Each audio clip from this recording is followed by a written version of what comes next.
श्री राम श्री राम। तो श्रीमद् रामचरितमानस का जो प्रवचन आपको आज मिला, उस कथा का मुख्य सार जैसा कि उन्होंने बताया, भगवान श्री राम आदर्श चरित्र।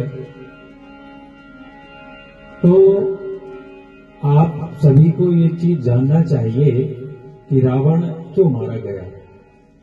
आखिर जैसा कि कल विपिन बिहारी जी ने भी बतलाया कि राम का जन्म सभी को याद है, पर गमन किसी को याद नहीं, और रावण का गमन सभी को याद है, जन्म किसी को याद नहीं। अच्छाई हमेशा याद रहती है, बुराई याद नहीं की जाती।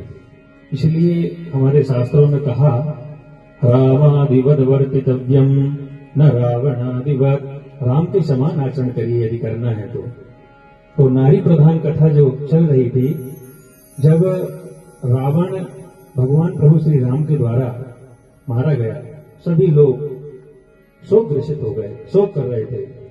उसी शोक संतृप्त में भगवान श्री राम समुद्र के किनारे दूर जाके बैठे यह शोक कर रहे थे कि एक परम प्रतापी, परम विद्वान ब्राह्मण मेरे द्वारा मारा गया, ब्रह्म हत्या का दोष मुझे लग गया।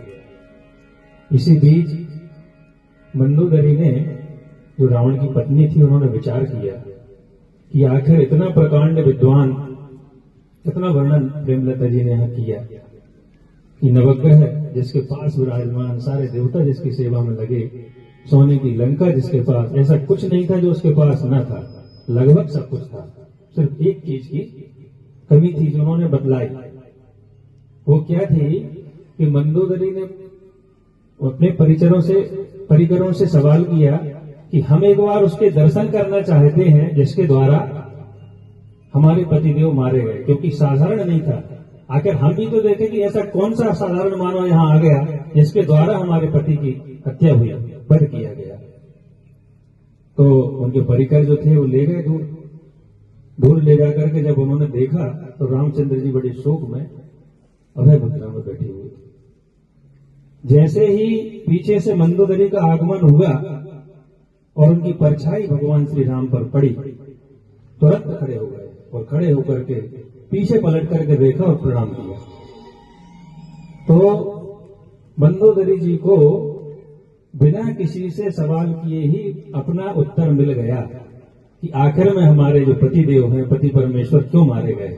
एक मेरा पति है जिसने दूसरी नारी को अपना समझा और लाकर के बंधन में पाड़ लिया, और एक ये है जो पराई स्त्री की परछाई भी हमारे किसी के ऊपर पड़ती है तो उठ करके प्रणाम करता है। इसलिए हमारे शास्त्रों में कहा गया कि यत्र नार्यस्तु पूज्यन्ते रमन्ते तत्र देवता।